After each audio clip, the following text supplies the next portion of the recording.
Benita, I want you to say why you wanted to rear me as a black person and not a biracial person. The world sees my family as black. The world sees all interracial people as black.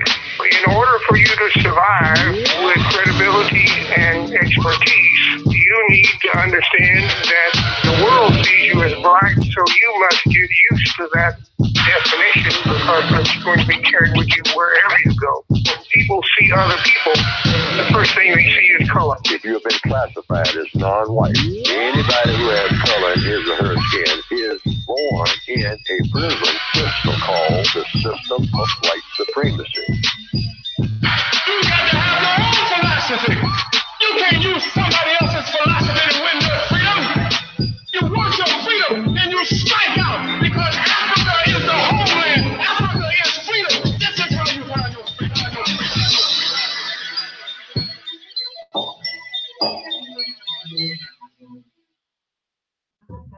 This is Benita Onset here with Moses, and we are. Hey Moses, how you doing today? Good. And Moses and I are the co-hosts of One Drop Elopes. And for those of you all who don't know, One Drop Elopes is a constructive response to racism, white supremacy, which is racism. And we're here on IntellectualRadio.com. And this is our first show for this particular new year, 2018. And we got a great show for you today.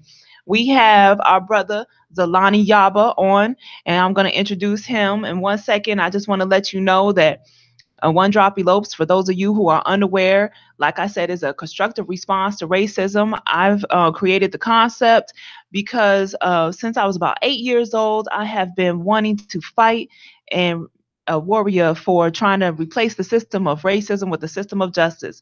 And so I have put together this show and for 4 different pillars. And the pillars are for us to relate well to each other, to love each other, and also to buy black, be a producer versus a consumer, and to have good family dynamics. Hence the reason why Moses and I are here doing this together, and every 4th Sunday to study the book of Neely Fuller, which is the anti-compensatory anti-racist code. So here we are today. I'm going to say hi to Moses and let him say something to the people if he wants to. Hey. That's all you want to say, Moses? Yes. Okay. Well, we got a special guest today, which is actually one of Moses' teacher at the Freedom School, and his name is Zalani Yaba, and he is here today. That's his African name, African with the K, of course, and he is going to talk with us about elementary genocide and what it takes to be a real warrior when it comes to the school system. So he's written a book, and he can talk about that now. So hello, Zalani, how you doing? Hello, peace, sister. Appreciate you having me on. So I'll give a brief introduction of myself. My name is Zalani Yaba. I have a bachelor's in African American Studies from Western Illinois University. I have a master's in inner city studies from Northeastern Illinois University from the Carruthers Center for Inner City Studies. I did have a book, but Amazon was stealing my royalties, so I had to pull it. So I'm actually about to get back in school and get my PhD. So I'll just continue doing some writing on it, but I'll focus on African Center education, Africana studies, school to prison pipeline, which I call the academic auction block. We'll get into that. Mass incarceration, political activism, a wide variety of other subject matter. And then I also lecture. So I have a lecture coming up this Saturday, African Center Education Derailing the Academic Auction Block at Nkrumah International Academy, and that is 7415 East End, and doors open at 2. I'll begin lecturing about 2:30 to about 6, and then it'll be a question and answer session after that. All right.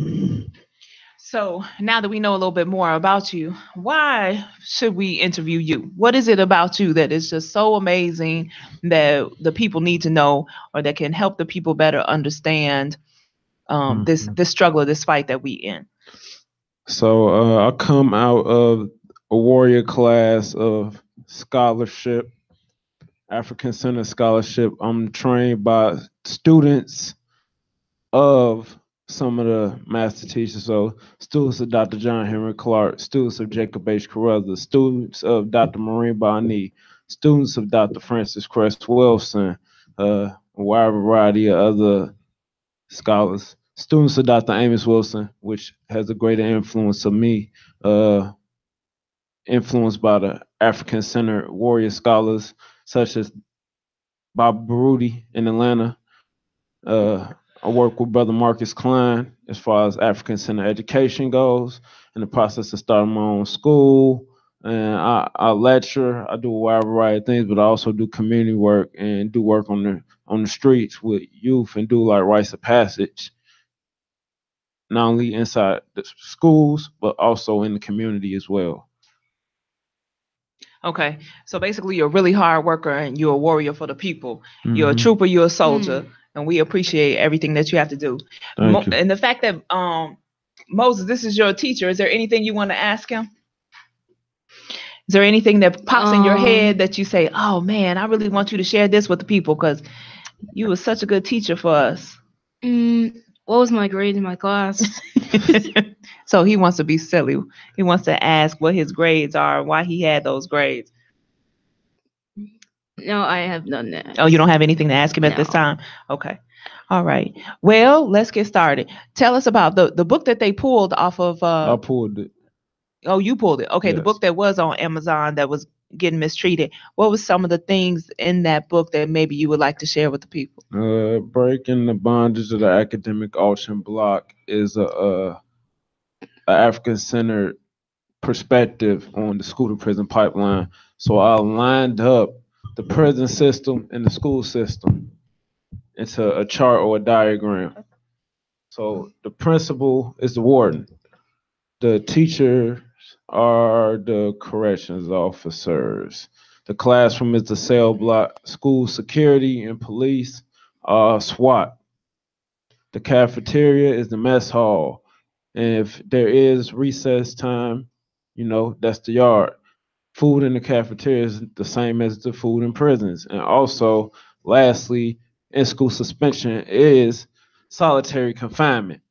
So I break it down like that, but I also talk about institutional violence in the inner city. That's a essay that I'm going to turn to a chapter in my next book where I talk about funeral homes, I talk about hospitals, I talk about banks, I talk about a wide variety of institutions that are controlled by Europeans. Dr. Bobby Wright said all of our life-sustaining institutions are controlled by Europeans. That is not slavery, that is oppression.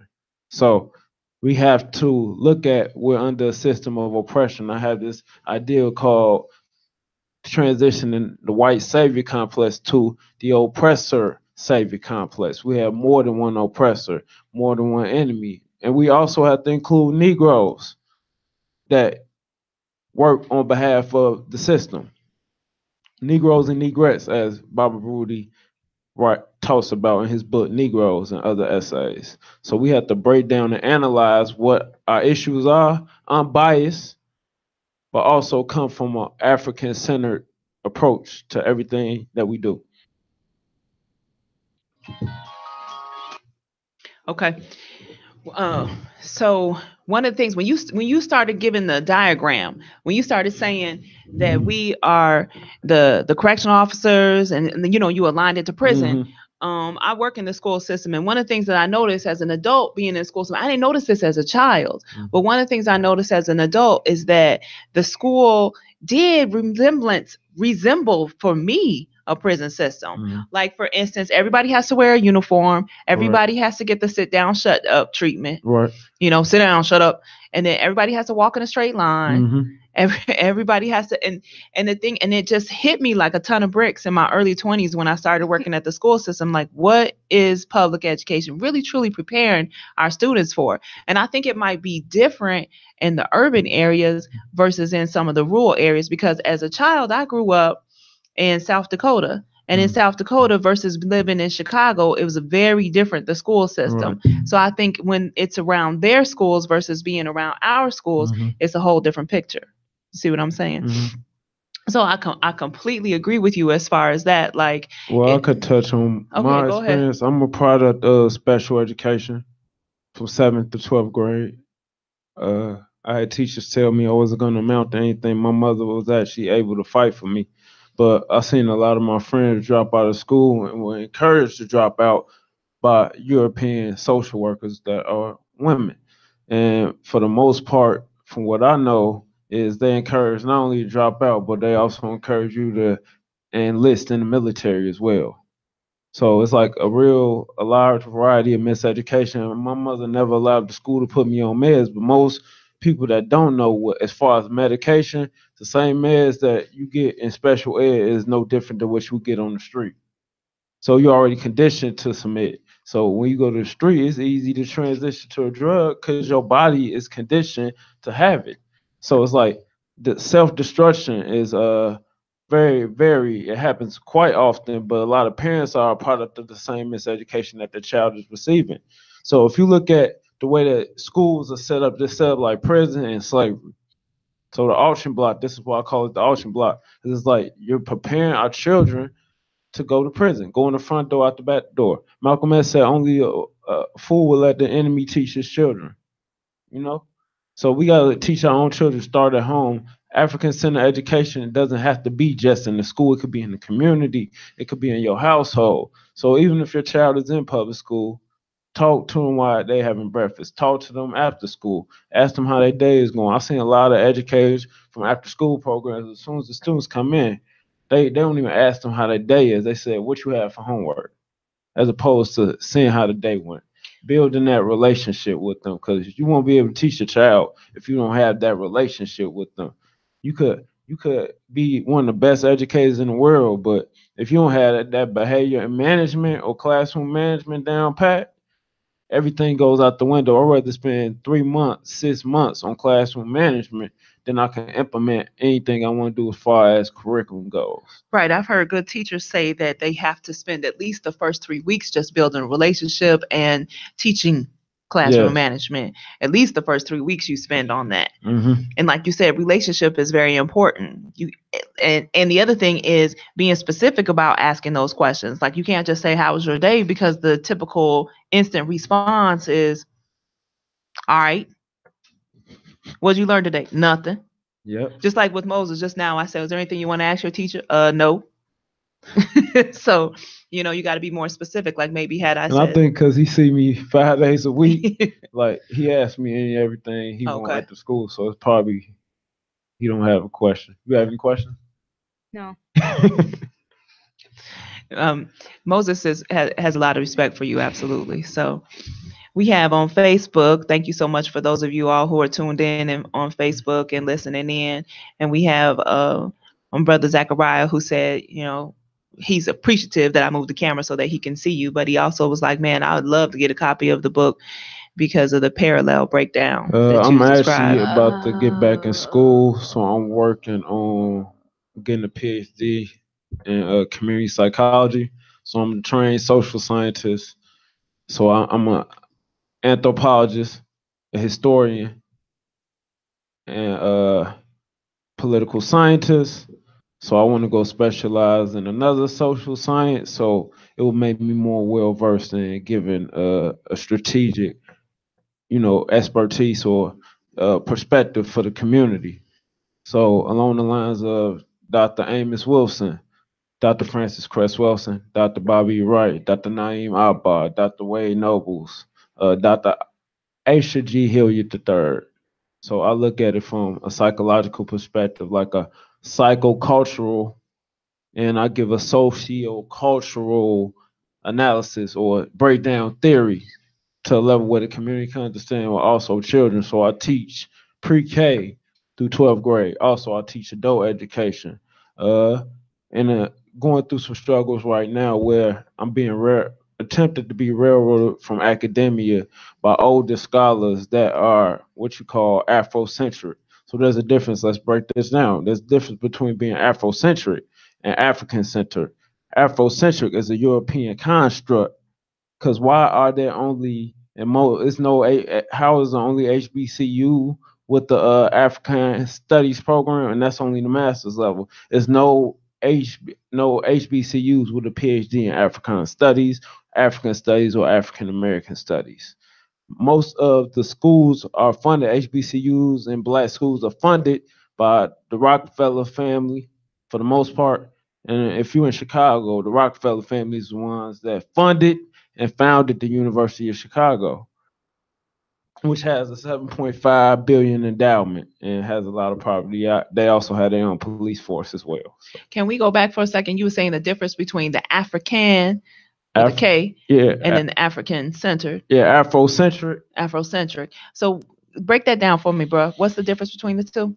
Afrocentric is more so, the people that practice what Baba John Henry Clark calls showbiz liberation. So these are the people, and I call it cultural nationalism, but I call it shea butter nationalism. So they had a dashiki on, they might have some lots, had a hair wrap. They be saying black power, black love, black unity, but aren't practicing it behind closed doors. I have a theory I'm working on called closet Europeans. Oh. So when they're at home, they're doing everything that Europeans do, or they aspire, and it's in their heart, ingrained in their mind and heart. To they know that they practice cultural nationalism, but that doesn't amount to being African centered. African centered is a way of life. It's in your heart. It's in the center. Bob Baruti has a book called Centered, building, I think, African realities with a K. And he breaks down what it means to be African centered. And you have to know within yourself, you live this without a doubt, subconsciously and consciously. I don't even like using the word conscious because it has a new meaning. Even, being where I lecture way before. I've been doing this work since 2009. Well, I became first I was pro-black, and then I became start understanding what African centered, what it means to be African centered. But never had elders that would teach me what it means to be African centered. As I went along, I learned on my own by mistakes, but also in the line of work of doing activism. That's how I started off. Then I fell in love with teaching when I became a camp counselor. Never knew I was going to be a teacher. It's just something that the ancestors pushed me toward. But Afrocentric is what look at scholars such as Molefe K. Asante and Dr. Malana Karanga. And actually, I want to clear this up. A woman the person that founded Kwanzaa is a woman. So Kwanzaa originally had one A, but the government and the power elite structured it where Malana Karanga actually was named him as the founder. But if you know the history of Malana Karanga, and I'll introduce it briefly. So Malana Karanga was a professor. I can't remember what college, but they bought him in and founded Kwanzaa the same year of the Black Panther Party. So Kwanzaa was founded on allegedly through document on the internet, and it's documented that it was December 26, 1966, the same year that the Black Panther Party was founded. So as it goes on, Malana Karanga and his organization, U.S., which stands for United Slaves, is responsible for the assassination of two people that were going to move up and be successors in the Black Panther Party. Al Prentice, Bunchy Carter, and John Huggins, and I think at UCLA cafeteria. So I believe Al Prentice, Bunchy Carter was supposed to be the successor to Bobby Seale, and John Huggins was going to be the successor to Huey P. Newton. But due to Bobby and Huey always being locked up, they just wanted the party to keep going and put younger faces in leadership. So January 17th, 1969, John Huggins and Bunchy Carter gets assassinated, politically assassinated on the campus of UCLA. Same year, Fred Hampton and Mark Clark chairman, Fred Hampton Sr., gets assassinated in Chicago December 4th, 1969, and Mark Clark. So coincidentally, these young men that's supposed to go into the leadership of the party are assassinated within the same year. It's not a coincidence. The government wants to lock up and make people political prisoners.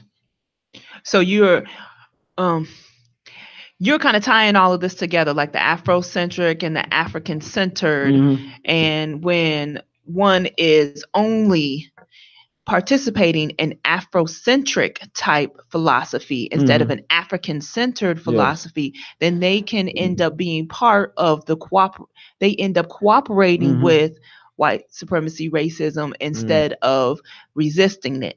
Yes, because to the point of even getting our people killed. So as far as Afrocentric, a lot of them don't even mention Africa at all. They mention black, and black power, being pro-black.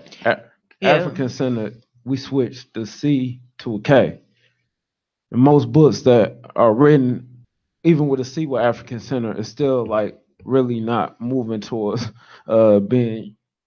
Describe for our listeners what the difference between the C and the K is for those who are unaware. I'm not too familiar. I would have to go back and do some research, but I learned it from Amos Wilson, Dr. Amos Wilson, and Bob Baruti. But we switched it from C to K to remove it, to kill the construct of what it is to be European.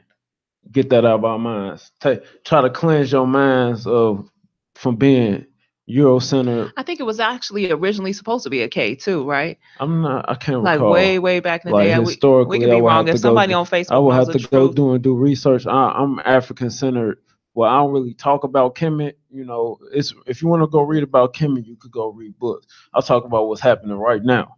That's not going to benefit our people if we're talking about ancient history. It's good to know it, but it's good to move on. You need to know political education. You need to know military science. You need to know hand-to-hand combat. You need to know how to use a gun to protect yourself, self-defense.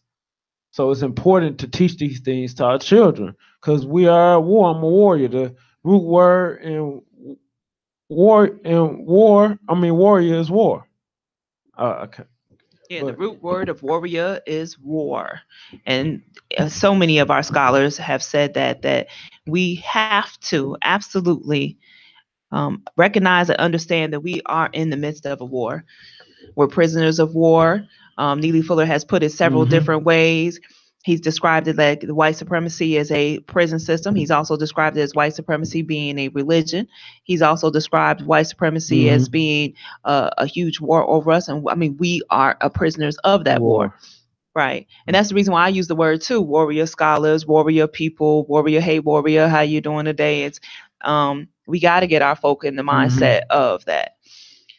We're going to go to a quick break, Moses, and then we're going to for station announcements and kind of regroup, figure out what we want to say next. And then we're going to listen to some music by my good brother, Malik Suntoucher. Apologize, my brother. Malik Suntoucher has made an awesome song called Revolutionary Education. We're going to go to that first. Thank you for listening to Thank you for listening to One Drop Elopes on IntellectualRadio.com, hosted by me and my mom. One Drop Elopes is a constructive response to white supremacy, which is racism. We want to see everyone free. Everyone free. One Drop Elopes is on air every Sunday at 12 noon Central.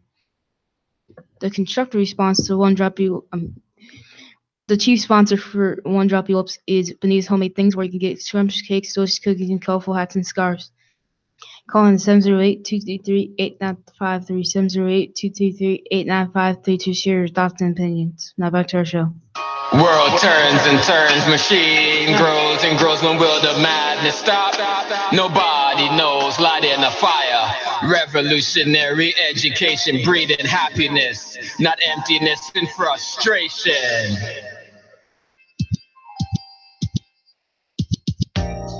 Yeah. Nothing to lose but our mental chains. Propaganda plays with perceptions, broken telephone, confusing many lives by the time we're grown. Sound of the police or the EMS, use of police that are living reckless. Yellow tapes and sounds of distress, just another pig that took two to the chest. Perk male black, wiry frame, sun toucher, I don't know his government name. Most wanted for inspiring the youth, strong as a tree, it's a formidable root. No apologies, alibis, pathologies, known for touching hearts and transform psychologies. Armor self-knowledge, proceed with caution. In this world, eye for an eye, the streets is watching. The streets is watching in this world eye for an eye. The streets is watching cause we can't wait for Babylon to free our brains. Keys to the colors will release our chains. Nothing to lose, plenty to gain. Blood running for freedom, not running in vain. Because we can't wait for Babylon to free our brains. Keys to the colors will release our chains. Nothing to lose, plenty to gain. Blood running for freedom, not running in vain. Some say break the chain, make ends meet. Living on our knees but can't die on the feet. Major sacrifices in these times of crisis. It's time to put the truth together like Osiris. Leading by action and demonstration. Speaking won't suffice in times of desperation. Man-made laws destroy human rights. Take away your freedom like thieves in the night. Governed by greed, controlled by the blight. Writers on the wall, it's time to unite. Putting petty differences, divisions to the side. Battle lines drawn, it's time to choose sides. Evil on the left, evil on the right. Instead of choosing sides, let's dead them both tonight, night. Let's dead them both tonight. Instead of choosing sides, let's dead them both tonight. So we can't wait for Babylon to free our brain. The keys to the colors will release our chain. Nothing to lose, plenty to gain. Blood running for freedom, not running in vain. Because we can't wait for Babylon to free our brain. Keys to the colors will release our chain. Nothing to lose, plenty to gain. Blood running for freedom, not running in vain.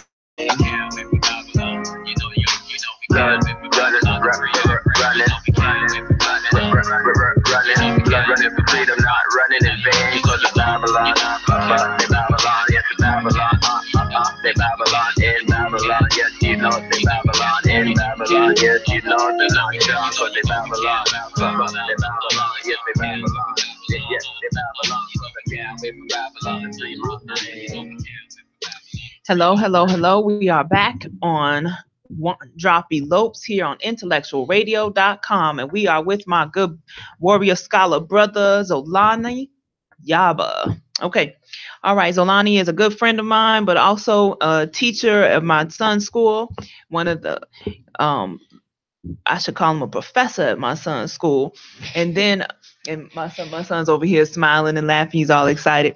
So anyway, we've been talking about quite a few things. We kind of threw a lot of different stuff out there at you all. We were talking about the difference between African-centered and Afro-centered, African with the K, and the difference between the two. And if you're not careful and you don't have it from your heart, and this is from Brother Zolani shared this with us. If you're not careful of what you're doing, then you can end up being a cooperator instead of a resistor of white supremacy racism to the point where you can get our people destroyed. This ain't no joke out here, y'all. We are in the midst of a war. And like he said, the root word of warrior is war. And that's what we're dealing with right now. And so we want to make sure that we are educating our children well. So let's start from there, Brother Zolani, as we move on. What are some ways that we can make sure, please help our people? Because like I said, this show is a constructive response to racism. So what are some things that our people can do to better equip and educate their children? So, because for instance, they may not be able to afford to send their child to a school like the one that I send Moses to. So how do they educate and equip their children? Where should they start, my brother? First and foremost, less TV. No. And spending more times at the library. It's free. Okay. To alleviate that, start off with a library card as opposed to a credit card. You must teach our children reading is very important and fundamental. I could not write a full paragraph until I was in 5th grade. I didn't know how to write a full essay until I got to college. I didn't even understand how to read properly until my early adult life, into my early 20s. I'm 29. I didn't understand how to properly read until like I was about 20 or 19 years old. The book that woke me up was the autobiography of Malcolm X. So teaching our children a wide variety of different things by reading is very important, but don't theorize. Don't use theory or intellectualize the work. There's a lot of people that be on social media that bang on the keyboard heavy, but when it comes to putting in work in the field, it's no work being done. You want to busy sit up in the house and be a house Negro that sits on your couch and type on a computer all day, but won't even go mentor or teach our children. Mentoring is very important. So if you have children in the neighborhood, you must encourage them and talk to them. Uh, Less TV, more reading. Writing is very important. Reading and writing is very important. uh Doing stuff at home with your children outside of just allowing them to watch TV, be on the iPad. If they're on the iPad, get them things where they can learn with the technology. E-learning is the newest thing and it's very important. And now we have YouTube. So it's a lot of videos on YouTube you can watch that are educational that could teach our children. Introduce them to, our great teachers. But also if they're listening to hip hop and different things like that, watching reality TV, different things like that, explain to them what's going on. Even in movies, explain to them the propaganda, how propaganda is used as a weapon against them. So those are like two things that That's a really good idea. Like for instance, when I don't censor Moses. Like I let him watch and play whatever games just about. But whenever he's doing that, then we have conversations right. during, before, during, afterwards. I do censor, however, senseless violence. So I don't allow him to play GTA because that particular game just it doesn't make any sense. Like for instance, it makes sense that if somebody's coming after you and trying to harm you, that you're going to defend yourself. So I don't mind those games, the blood, the guts, the whatever. He can play that. But I do not allow him to play things where it's like the people they're not doing anything to you, regardless of race. They're not doing anything to you. They're just standing out there. And then, but like on GTA, they'll say, hey, kill that person and steal their car. Right. Like that doesn't make any sense to me. And I don't think that that's healthy at all for my child to play that. Oh, somebody has a question. How do you propose to get children to read when a parent doesn't read? Okay, so mentoring is one of the most effective ways to make this happen.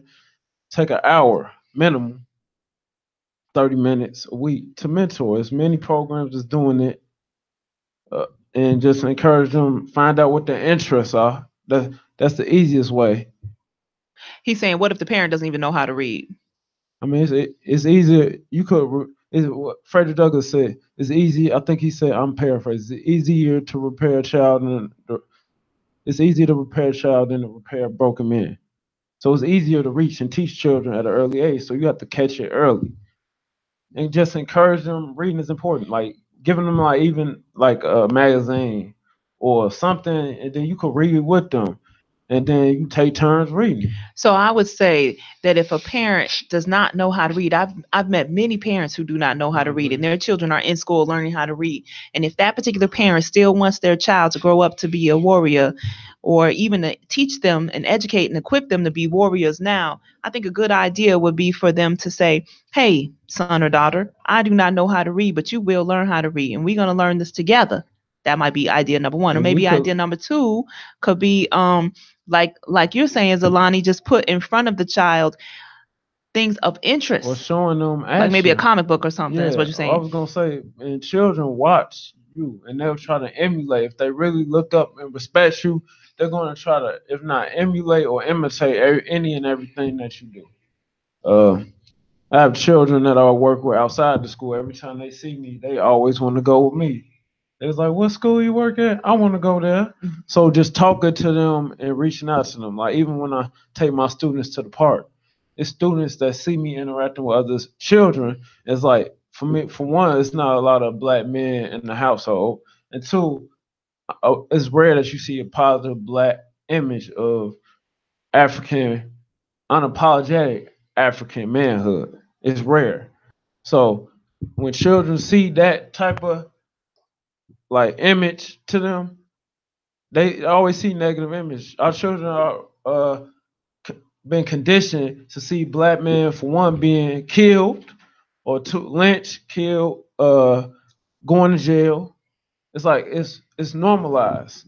Uh, European insanity is normalized behavior. It's normal. Like we shaking on the trace of our oppressor, and you have a lot of Negroes, and a lot of people are conditioned to be Negroes unknowingly. They're being miseducated. Like we could use the example of slavery. I don't like using slavery as an example, but there were a lot of slaves that didn't know how to read, but they wanted to make sure their children. Well, see, and I was just listening. I have a audio version of Up From Slavery that I was just listening to. And one of the things that was, as soon as slavery ended, right at the time of Emancipation Proclamation, everybody wanted to learn how to read. They had 40-year-olds going to school because that was really important to them. Like they was like, we were during when we weren't free, that's how they looked at it. During slavery, we're not free. And as soon as they got freedom, one of the first things that they wanted to do, all of them, was learn how to read. And so here we are now. We don't even care that much about reading. I want to answer the question on the live. You are more of an influence than the children's parents in most cases, yes.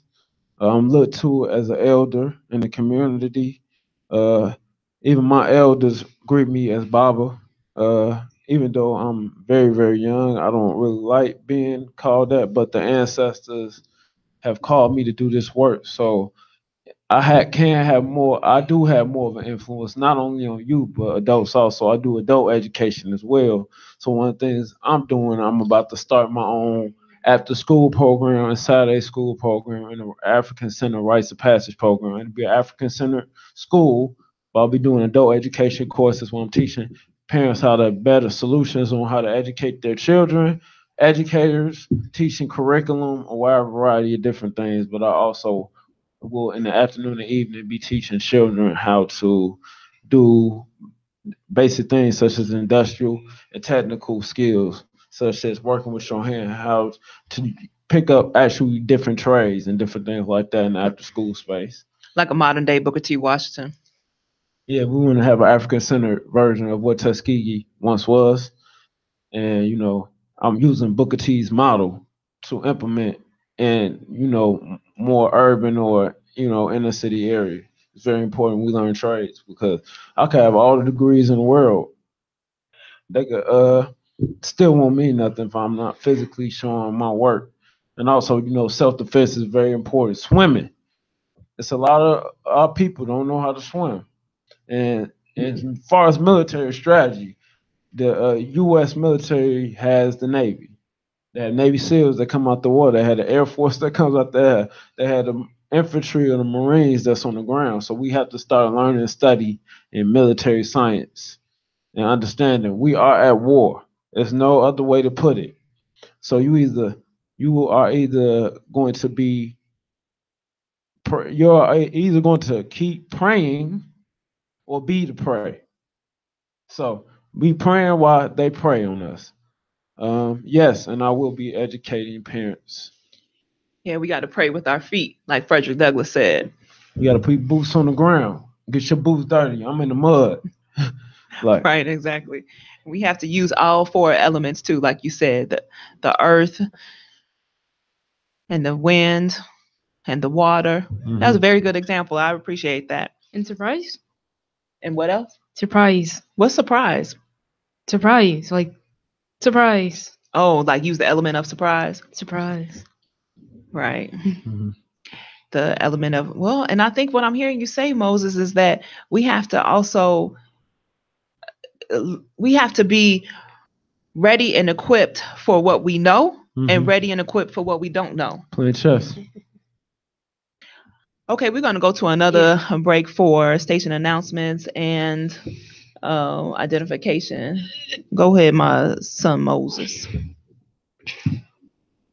Thank you for listening to One Drop Elopes on IntellectualRadio.com, hosted by me and my mom. One Drop Elopes is on air every Sunday at 12 noon Central. One Drop Elopes is a constructive response to white supremacy, which is racism. We want to see everyone free. Everyone free. One Drop Elopes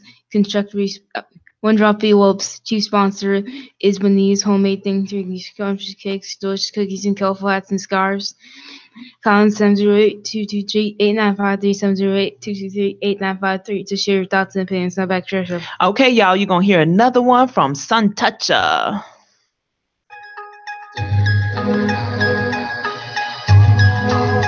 Diversion is the primary strategy. The simplest method for securing silent weapons and gaining control goal of the public is to keep the public undisciplined and ignorant of basic system principles while keeping them confused. Planting microchips and masses, truth reveal. Not thinking for ourselves, can't tell what's real. I open up, you don't know, act like you know. In the conversations must continue. Yeah, they're planting microchips and masses, truth reveal. Not thinking for ourselves, can't tell what's real. I open up, you don't know, act like you know. In the conversations must continue. Yeah, age of apocalypse, one on third vision. Can't stomach the truth, like world vision. Children in you running around without lids. Bar, blacks, you doing consecutive life bids. Yeah, no world's ending, no world's ending, cause no world's ending, no world's ending, cause no world's ending, no world's ending, cause this is the beginning, but yes, there is no ending, it's just my lies that they're feeding us. Whether through our ears, eyes, intravenous, corporate propaganda rocking the masses to sleep. Have blazing lasers, have not to concrete, cause the city's bombed from the west in the Middle East. These cities bombed from the west in the Middle East. Red, white, and blue mercenaries don't take days off. On the Oval Office tables getting paid off. Organized crime, similar to the mob. What you really need to know gets up under the rug. Critical issues that gets no love, but they're still talking about gods in the sky above. Mission is fueled by colonial occupation, slaving in the bank for fat rat corporations. That's why the revolution won't be televised. You wanna party and bullshit, commit genocide. Flat microchips and masses, truth reveal. Not thinking for ourselves, can't tell what's real. I open up, you don't know, act like you know. In the conversations must continue. Yeah, they're playing microchips and masses, truth reveal. Not thinking for ourselves, can't tell what's real. I open up, you don't know, act like you know. In the conversations must continue. Yeah, good seeds to sow, you have to water them. You have to open your eyes to what's fraudulent. Like the precedent set by orange precedent. Should open in your glass ink with discontent. As for me, all things censored, banned from the radio. Now you know he's dying on death row. Taking no prisoners unless they're political. Cause you know that conditions are critical. Speaking the truth, you have a lot of enemies. Game my life's a battlefield, you know these are trees. Organ harvested, melanin being sold. So just act like you know, it's nothing new at all. There's no more time to turn a blind eye. We have to decalcify and open third eyes. There's no more time to turn a blind eye. We have to decalcify and open third eyes. Using the inner mind's eye. Babylon, poker faces, no time to disguise. And time to realize and do less. Believe in hidden hand, use belief to weave webs of deceiving in this information age. Alternative facts, with white supremacists and alternative blacks. Hearts, using silent weapons of terrorism. Ignorance is counterintelligence, but not wisdom. No more wool pulling over our eyes. Third eyes open, now decalcified. Using our superpowers of intuition. This is our opening, yes, the final mission. Planting microchips and masses, truth reveal. Not thinking for ourselves, can't tell what's real. I open up, you don't know, act like you know. In the conversations must continue.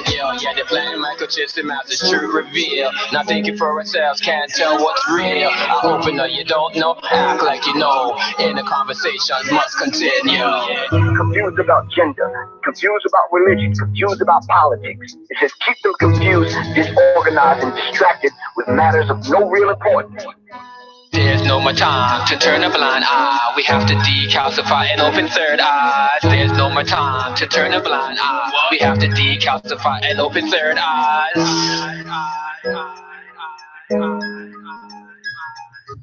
All right, y'all, we are back. Thank you so much for listening to my brother, Malik Santucha. He's a dope brother, man. And this brother, he is an awesome writer, too. He sent me different text messages, emails, different things that he write. I'll have a conversation with him, and then boom, he turns that into a poem, and it'd be so dope.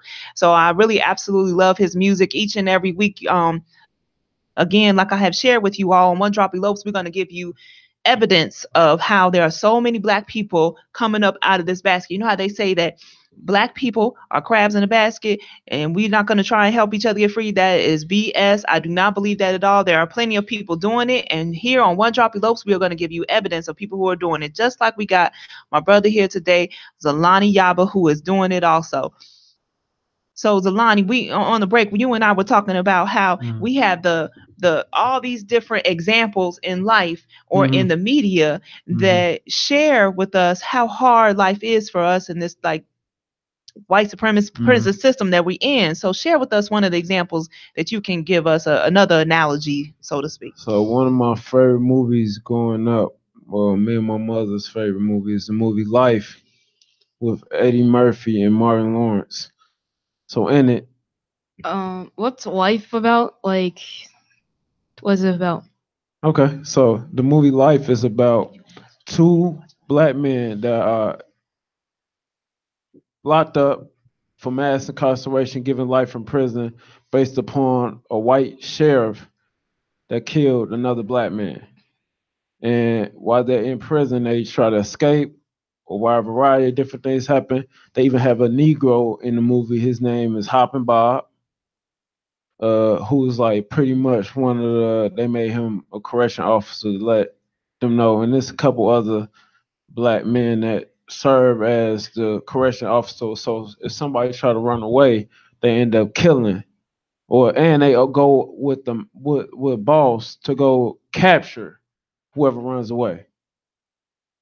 And anytime you try to run away or do something resistant, that basically they will send the Negro in to do the master's Like an dirty work. overseer Yeah, type of like an person. overseer. So what the Sambo was on the plantation, and then you seen that in the if you ever seen the show Underground, no different than that. What's underground? Underground is about the Underground Railroad. They just pulled it off. I think WGN. Okay. It was on WGN, but the second season they had a Harriet Tubman. They had Harriet Tubman on the show, so it was too radical and revolutionary for TV. But John Legend was one of the creators of it. So Oh. So, what are some of the examples from life that you feel apply to us today with education, revolutionary education, regular public school education? the lack of knowing how to read. So it was a prisoner in there that didn't know how to read, and then he knew that Eddie Murphy's character knew how to read, so he let him read a letter he received from home with a whole bunch of bad news. I don't want to give it away. You should go see it, but it teaches you about what Negroes do, but it also teaches you about people that have revolution in their spirit. So one of the characters was always running or found coming up with different ways and strategies to escape, but also befriending people in it, not being afraid, being fearless, being a warrior. Being warriors, being African warriors is already within us, but the system uses different mechanisms to destroy us, such as eugenics, scientific racism, a wide variety of different things, that deals with chemtrails, lead in water, a wide variety of ways for scientific racism is also in the education system with the IQ test. A wide variety of things that's used to destroy us. Like in the IQ test, there's an example of I was listening to Dr. Jawanta Kunjufu one time, and he was talking about the banana and how there's a question on one of those tests where the banana, they say, well, what color is the banana? And like a black person in poverty may say the banana is brown because that's how they normally used to seeing the banana, right? And then they'll say, but I guess the correct answer is either yellow or green, right? So it's just simple kind of examples like that. Then I remember when I was trying to help some people who were taking an 8th grade test, and one of the questions on that test, this was just way back when we had the Iowa test for basic skills, and one of the questions was about a teepee, like which shape best looks like a teepee or resembles a teepee. And I'm like, do these children in the inner city know what a teepee is? Right. And see, I know that, but I live in South Dakota. We had teepees all over the place in South Dakota. What's a teepee? You don't know what a teepee is, Moses? What is a teepee? What do you think? What shape would you think? A square, a circle, or a triangle? Which one looks more like a teepee? If you had to guess, what would you pick, not knowing what a teepee is? The triangle. The triangle, he said. So for some reason, your spirit knows that a teepee is like that. But what gave you that idea that it would probably be a triangle, not a square or a circle? Just triangle. Anyway, but a teepee is a place where people live. It was just it's a canvas that was made out of. You made me think about something you Okay, said go ahead, my brother. I don't want you to lose your thought. The 8th grade okay question. I always think about with children rebelling. I always think about Michael from Good Times. Yes. So Michael had That's another got good example. suspended for something he did at school. The teacher asked a question to the class and about George Washington. He's like, George Washington owned slaves. Not only that, he wasn't the first president, and he named the person, I think, the black president. I can't remember his name, but that was I Because can't Michael knew remember. the history. He knew the history, and also the other episode was when JJ painted Ned DeWino, and I think I can't remember who put it on the wall. I think Michael decided to replace the white Jesus with Ned DeWino, and Florida Evans was like, "No, that is not my Jesus. No, it can't be." And I was telling somebody like I touch on religion to a certain extent, but I try to focus on spirituality. So Neely Fuller has the 9 areas of activity. So you got the 3 that I use is entertainment, education, and religion. But I break it down. When the missionaries first would come into places where people of African descent were, they use religion and then education. The third component will be media now.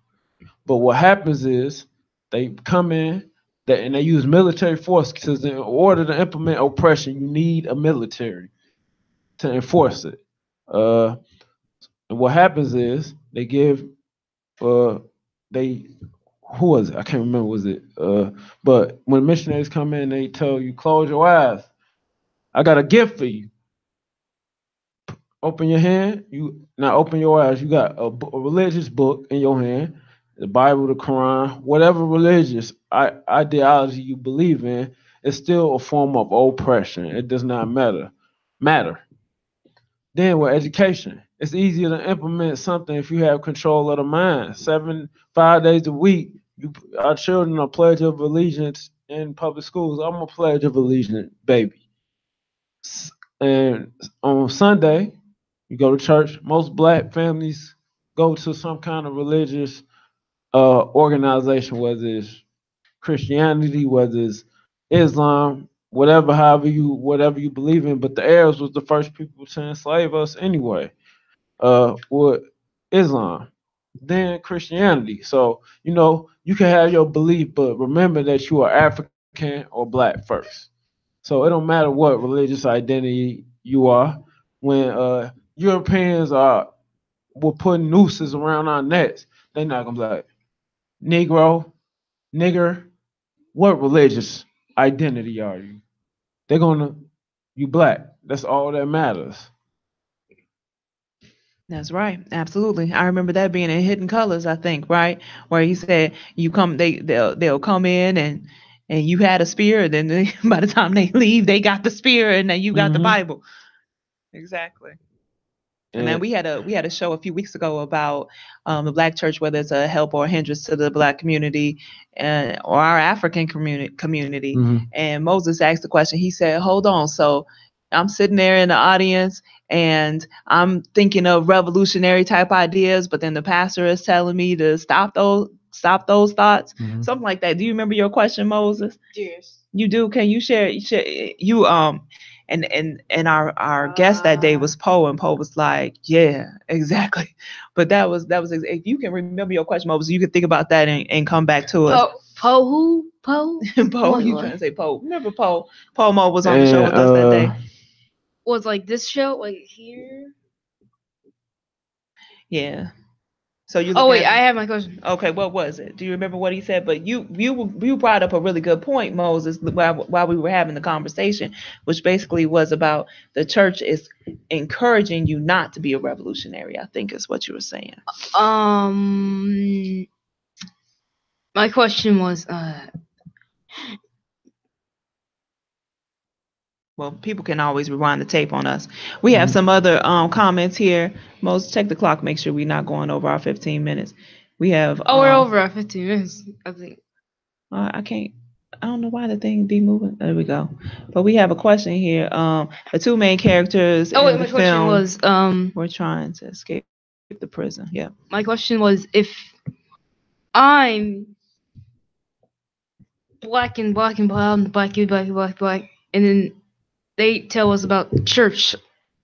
and then they're like, God is all real and stuff. Then they're pulling us from blackness. They're pulling you from trying to be proud of being black or Yeah. trying to fight or resist white supremacy. Yeah. Right. It wasn't a question. He was just adding that in the movie Life, he was agreeing with you there that the two people trying to escape have revolutionary minded. See, the thing is that Neely Fuller, when I listen to him on his little podcast, he always uses the analogy of the prison movie by Shawshank Redemption. I never seen it. You never saw Shawshank? No. I need to. Well, the thing is, Life is another good example, though. Mm-hmm. Very good example. And think about this. Educators are no different than what missionaries were when they came to Africa. Wow, that's interesting, my brother. So the other question that I have that I want you to touch on, and we're going to do that after the break. We're going to go to another quick break for station announcements, and then we're going to listen to a promo for who we're going to have on the show next week. But the question that I want you to deal with when we come back is how we can, I know I'm a warrior sister, and I work my butt off trying to get my son on point, but he still totes that line of, the white supremacist ideology just pulls him in, and no matter what I do. And I want you to, give me some strategies or some ideas to better even help me to be a better mother. Because like we're sitting here, you all, and on the break, my son asked me to take him to Captain Underpants. So anyway, we're going to go to Moses for station announcements. Mommy, you can't take me to it anymore. It's gone, Mommy. Okay, it's not even in the movies anymore. You can't even take me to any more movies. He always wants me to Captain Underpants, Lego Movie, all the things that I know, and I just get so frustrated. I'm like, why is my son not this warrior I need him to be? But I guess he just can't materialize. I have to get him there, right, my brother? You're working progress. Okay, so you're going to think about that while we're on the break. And Moses, we're going to go to you for station announcements and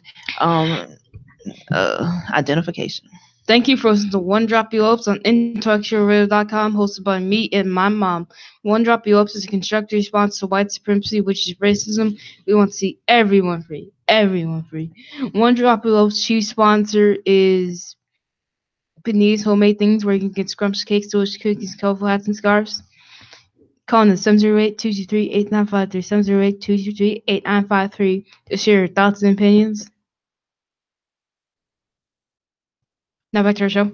Okay, y'all, back to the show. We're going to play for you now an intro to elementary genocide. Next week, he will be our special guest. His name is Raheem Shabazz, and this is a little bit about his movie. Brother. Peace, bro.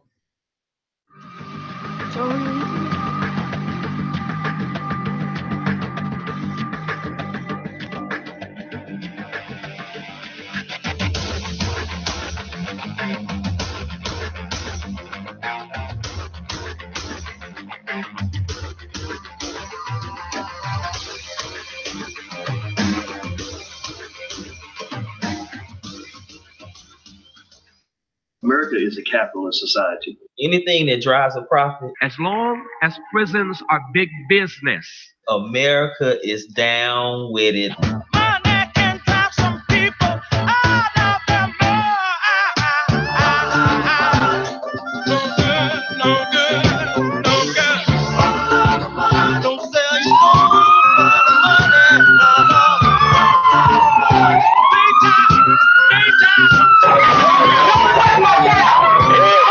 Black children in the Washington, D.C. area are suspended or expelled 2 to 5 times more often than white children.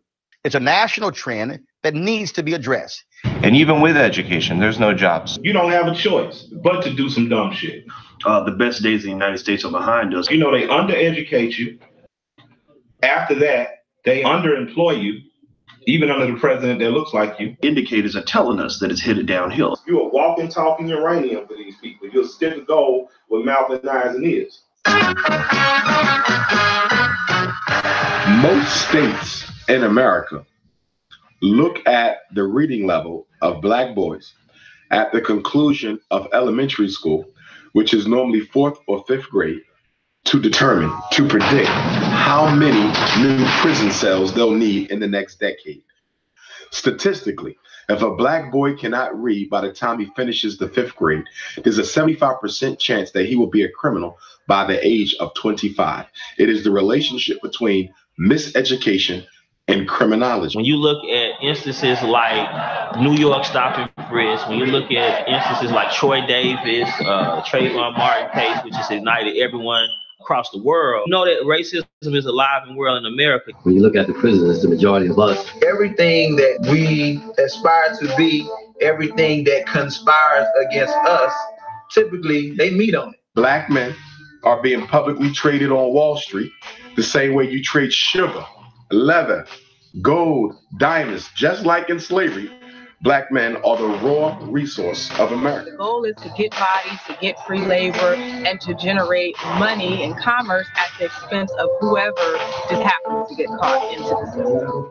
I believe that if a group of people have not sat down and formally decided we're going to do this, at some point a group of people realize that these numbers corroborate one another, they coincide, they form a line from A to B, and if they've done nothing to interrupt that or stop that, that still is a conspiracy proven true. They've done studies where they found that 70 to 80% of people that are incarcerated are at different levels of illiteracy. So there you know that if you're illiterate in 3rd or 4th grade, then it's very likely that you'll be in prison. So you mean to tell me that people that decided on where to build a prison or how to build a prison or when to build a prison didn't look at the research? They had to look at something. So, of course, I mean, if I was trying to make millions of dollars off private prisons, I would be looking at, oh yeah, we're gonna have a lot of prisoners this year because nobody can read. Revolutionary in my family was what they call reading. My grandmother would always remind me, remember, they used to kill slaves, cut your tongue out blind to learn how to read. So that's how important it was. I don't necessarily know if their hatred of black people is greater than their love for money. I think that if they could make money without destroying black people, they would probably try to do that. But the fact is that prisons have become a very convenient way for the powers that be to get wealthy while letting us pay the bill, so to speak. If there is no tangible benefit or political discourse to improve the economic outcomes of people in our community, then we're going to have to be stuck in the same. And we see that with the incarceration rates, we see that with the poor lack of education, and we see that with the dismal economic growth. And so I think that for African Americans to have freedom, to truly be free, we've got to embrace ownership and other forms of educational economic empowerment. Because when you walk away from education and you walk away from economic responsibility, you are walking right back into the hands of slavery. And that's something that we don't want to do. They take the same dudes that get snatched out of your neighborhoods for bogus drug charges, nonviolent drug charges. They put them on work camps, and they have to clean the side of the highways and the exits now. Now, this not only happens at a much reduced rate that you would have to pay if you were paying a fair labor, unskilled labor. Not only that, you have to assure them, you have to give them city pension. We wipe all that out by using slave labor, paying these men pennies on the dollar, and then forcing restitution, most of which never makes it back to a victim, but just makes it to these mysterious court calls to keep the system running. So it is indeed slavery. Hey, we back, y'all. And we are on One Drop Elopes on IntellectualRadio.com. I'm your host, Benita Asset, with my son, your co-host, and he is over here crying because we're thinking of ideas that can help him to be a better, much better person on earth without possibly, I don't know, maybe without the TV. But we're going to listen to our brother Zalani, who's going to give us some good ideas on how to rear warrior children. So one of the things you can do, remove the TV from your home altogether. Pull it. And replace it with spending time reading, library or other educational resources. Library, you can get books for free. But we already have like a whole entire bookshelf. Yeah, but it's okay to get more books. Go to African Center bookstores in Chicago, Frontline Books on 52nd and Harper. Then you have Underground Books on 87th Street. And it's a few other African Center bookstores. But YouTube, find the educational videos. Bob Baruti, Who else is contemporary? But you could use old lectures and teachings of Dr. John Henry Clark, Dr. Ben, Dr. Amos Wilson, a lot of the great teachers that are ancestral warrior scholars, Dr. Francis Cress Wilson, and a wide variety of other teachings. If you want to learn, receive more information, you can go to my YouTube channel, Zolani Yaba. And then I also have a lecture coming up this Saturday, African Center Education Derailing the Academic Ocean Block at 7415 East End. And that's right off Stony Island, right behind the Mosque Mariam of the Nation of Islam. And doors open at 2. I'll start lecturing at 2:30 to about 6 p.m. And you want to learn how to better educate your children by providing examples of what it is to not looking at TV. I rarely watch any TV. The only time I watch TV is for propaganda purposes. So Propaganda. What's propaganda is like basically like opinions or stories being told from different perspectives. So I watch things such as Criminal Minds just to study the enemy. the enemy? Oh wait. Arthur Schomburg said, "We must study the enemy to know why we are where we are." So in order to learn African history, you have to go study European history.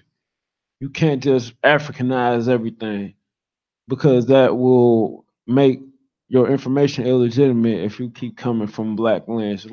Listen, I want to interrupt you there. Okay, so because I heard you say that on a different radio show when I was listening to one of your podcasts. So we have to, okay, for instance, I read this book, Leadership Styles and Strategies or something like that, utilizing Sun Tzu as well as Machiavelli styles. And they gave all these different examples of how we should be leaders. But when I was reading it, I was like, that is so not our way. That is not how our people would try and lead somebody. Like one of the suggestions that they made in the book was if you have a business and you no longer want that employee to be your employee, that you should be sneaky and deceptive and undercut ways in order to get rid of that employee instead of just hollering at them or being honest or whatever. But I don't think that that's an African way of building or even a black way of building with people. But you have to read it to understand where they coming from, what they're telling lies, but come from it with an African-centered, as Amos Wilson says, an African-centered question. So when you're questioning the material that's being presented, you can debunk it, the myth or the lie, with your own thoughts. And being African-centered, it's within you, it's within your heart. So you already know what the question is, and you know the answer. But you need other materials that are lies to support and debunk what the enemy is saying about us. So we can utilize our spirit to better understand. Use their propaganda and their information as a weapon against them. So when they come to you, you can spank them, like get at them, because you can't deny truth. Right. And whether we fight them or even just respond constructively with questions and answers, or even if we don't, we just, ignore them, but we still at least have to protect and be good to each other. And it doesn't make sense for us to completely follow their way because their way is not necessarily our way. Now, we are basically at the conclusion of our show. So I want you to just real quick, my brother, say again where you're going to be at, when you're going to be presenting, give the people an opportunity to know, make sure we have it real crystal clear in their minds how they can come to your lecture this Saturday.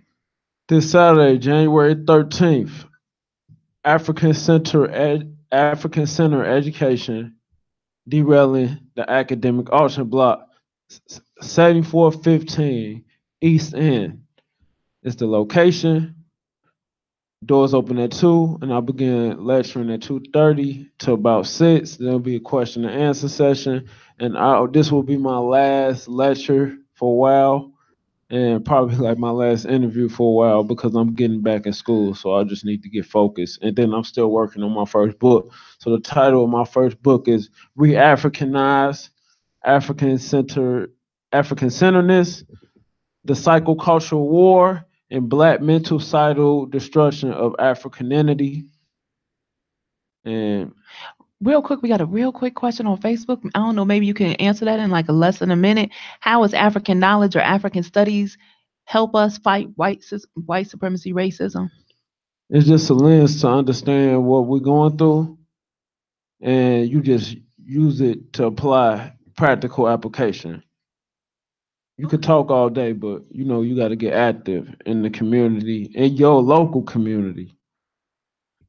All right, my brother, thank you so much for being on our show. Thank you for having me. Thank you, Moses, for being on point and doing station announcements and and also. And we appreciate all of our people on Facebook for paying attention and posting those awesome questions. Thank you so much. And thank you, Earl. If you want to find me on social media, that's right. You're on YouTube. I'm on YouTube. I'm working on my SoundCloud, and also find me on Instagram at African with a K Warrior Zolani Yaba. And just request me and I'll accept it and I will follow you back. Well, hallelujah. And thank you so much, Earl, our executive producer, for helping us out today. Anybody else, everybody else, we appreciate you so much. Thanks for downloading this broadcast if you're listening to it later. And this is it. We're on One Drop Elopes on IntellectualRadio.com. Until next week, remember, we're going to have Elementary Genocide. Our brother Raheem Shabazz is going to be our guest. Yes, okay. All right. Until next time, next Sunday, 12 noon Central. Peace out. I want you to say why you wanted to rear me as a black person and not a biracial person. The world sees my family as black. The world sees all interracial people as black. In order for you to survive with credibility and expertise, you need to understand that the world sees you as black, so you must get used to that definition because it's going to be carried with you wherever you go. When people see other people, the first thing they see is color. If you have been classified as non-white, anybody who has color in his or her skin is born in a prison system called the system of white supremacy. You got to have your own philosophy. You can't use somebody else's philosophy to win your freedom. You want your freedom, then you strike out because Africa is the homeland. Africa is freedom. This is how you find your freedom.